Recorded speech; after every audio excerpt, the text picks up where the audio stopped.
நான் 2-3 பேட்டியில பார்த்தேன். சீரமைக்க போறோம். முதல்ல மின்வெட்ட சீரமைங்க. அவங்ககிட்ட சுத்தமா நிர்வாக திறமைங்கிறது கொஞ்சம் கூட இல்ல.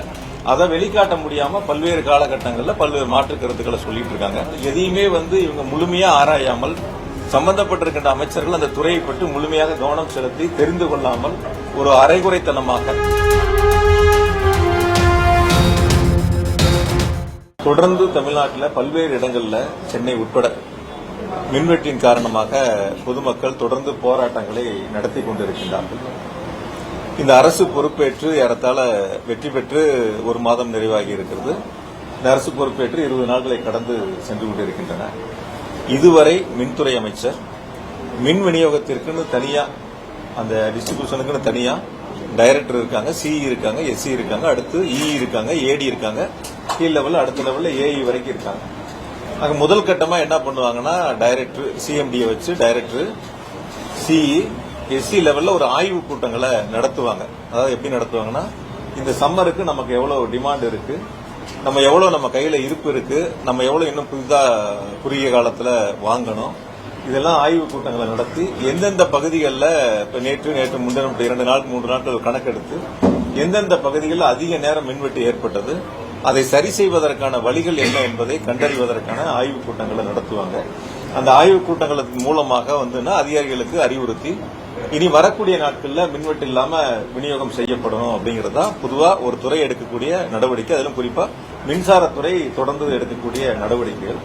ஆனா இதுவரைக்கும் இந்த தாவேக அரசு பொறுப்பேற்று மின்துறை அமைச்சர் அந்த துறைக்கு அமைச்சராக நியமிக்கப்பட்டு இதுவரைக்கும் அந்த டிஸ்ட்ரிபியூஷனுக்குன்னு தனியா மின் விநியோகத்துக்குன்னு தனியா சிஇ லெவல்லையோ எஸ்சி லெவல்லையோ ஒரு ஆய்வு கூட்டங்களை கூட நடத்தல.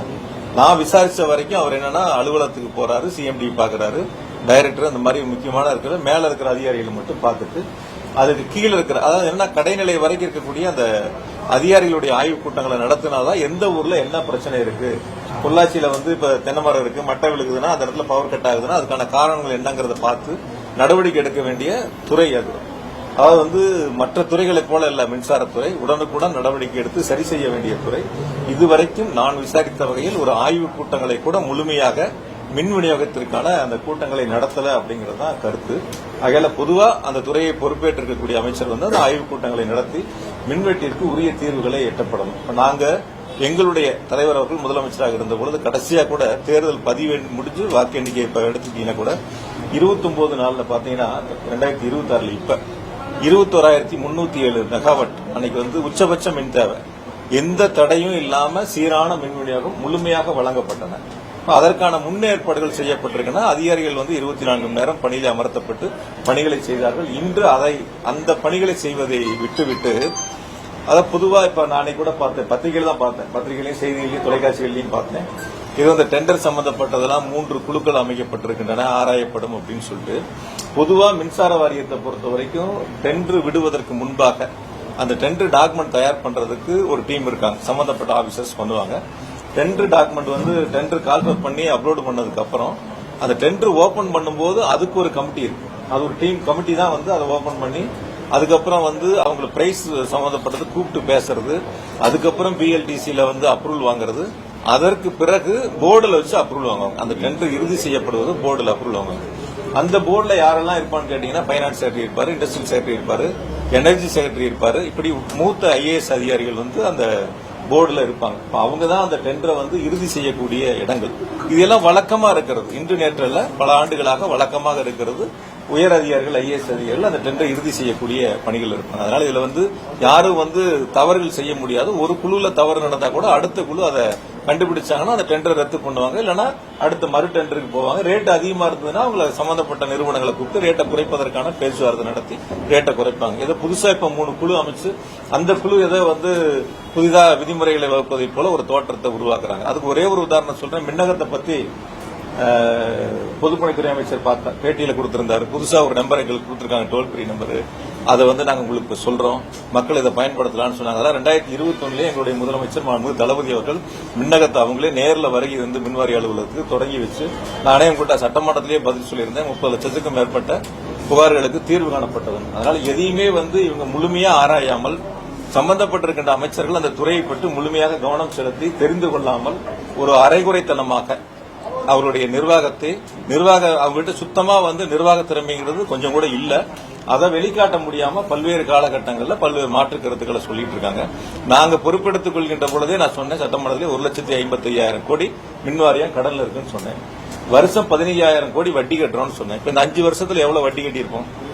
ஒரு வருஷத்துக்கு 15,000 கோடினா 75,000 கோடி வட்டியே கட்டியிருக்கோம். அப்ப 2 லட்சம் கோடி கடன் இருக்குங்கிறாரு. நாங்க இருக்கும்போதே 1,5 லட்சம் கோடி, நாங்க வரும்போது 1,5 லட்சம் கோடி கடன், வட்டி கட்டினது சேர்த்துனீங்கன்னா 2 லட்சம் கோடி நார்மலா வரக்கூடியதுதான். அந்த 2 லட்சம் கோடி கடன் அப்படிங்கறத தவிர தமிழ்நாடு அரசு எங்களுடைய தலைவர் அவர்கள் முதலமைச்சராக இருந்து மின்வாரியத்துக்கு எவ்வளவு நிதி கொடுத்தாங்கன்னு அந்த மின்துறை அமைச்சர் சொல்லல. இந்த 5 ஆண்டுகள்ல தமிழ்நாடு அரசு நிதிகளை கொடுத்து மின்வாரியத்தை எந்த அளவிற்கு எங்களுடைய தலைவர் அவர்கள் காப்பாற்றினார்ங்கிறத சொல்லல. ஏறத்தாழ 70,000 கோடி அளவிற்கு மின்சார வாரியத்திற்கு இந்த 5 ஆண்டுகள்ல நிதிகளை எங்களுடைய தலைவர் அவர்கள் முதலமைச்சராக இருந்து விடுவிச்சு மின்வாரியம் காப்பாற்றப்பட்டிருக்கு. அதனால நான் உங்க மூலியமா சொல்லிக்கிறதுன்னா, மின்வெட்டுக்கு உரிய காலத்தில் தீர்வு காணப்பட வேண்டும். அதற்கு சம்பந்தப்பட்ட அதிகாரிகளை அழைத்து பேசி ஆய்வுக் கூட்டங்களை நடத்தி அது சம்பந்தமான நடவடிக்கைகளை விரைந்து எடுக்க வேண்டும். அதை விட்டுவிட்டு அதற்கு மாறாக ஏதோ தவறுகள் நடந்ததை போல ஒரு தோற்றத்தை உருவாக்குவதும், ஏதோ ஹார்ட் டிஸ்க் காணாம போச்சு, ஹார்ட் டிஸ்க் காணாம போனா யார் வேணாலும் நடவடிக்கை எடுக்கலாம்ல. யார் சம்பந்தப்பட்டவங்க இருக்காங்க, எந்த செக்ஷன்ல காணாம போயிருக்கு, இதெல்லாம் நடவடிக்கை எடுக்க வேண்டியது அரசினுடைய கடமை, சம்பந்தப்பட்ட துறையினுடைய அமைச்சருடைய கடமை, சம்பந்தப்பட்ட அதிகாரிகளுடைய கடமை. ஒரு கீழ் லெவலுக்கு ஒரு தவறு பண்ணாங்க அப்படின்னா, உங்க நிறுவனத்துல யாரோ ஒருத்தர் ரிப்போர்ட்டர் தவறு பண்ணா உடனடியே மேலக்கும் நடவடிக்கை எடுக்க தானே செய்வாங்க. அது மாதிரிதான் அதுவும் ஒரு துறை சார்ந்தது. அது ஒரு பெரிய அளவுல ஏதோ தவறுகள் நடந்தது போல அந்த துறை ஏதோ இவங்க புதுசா நான் 2-3 பேட்டியில பார்த்தேன். சீரமைக்க போறோம். முதல்ல மின்வெட்டை சீரமைங்க, அப்புறம் துறைகளை சீரமைக்க. துறைகள்லாம் ஏற்கனவே சீரமைக்கப்பட்டு பல முன்னேற்றங்களை நோக்கி போயிடுச்சு. கடைசி 2 வருஷம் இதுல வருவாயில தான் இருந்தது மின்வாரியம். அதனால முதல்ல மின்வெட்டை சீரமைக்கிறத விட்டுட்டு துறைகளை சீரமைக்க போறோம் சொல்லிட்டு இருக்காரு. மின்வெட்டுக்கு போர்க்கால அடிப்படையில் நடவடிக்கை எடுக்கணும் இந்த அரசு. பிளே ஸ்டோர் மற்றும் ஆப் ஸ்டோரில் இருந்து பாலிமர் செயலியை QR கோடு மூலம் பதிவிறக்கம் செய்யுங்கள். செய்திகளை உடனுக்குடன் பெறுங்கள்.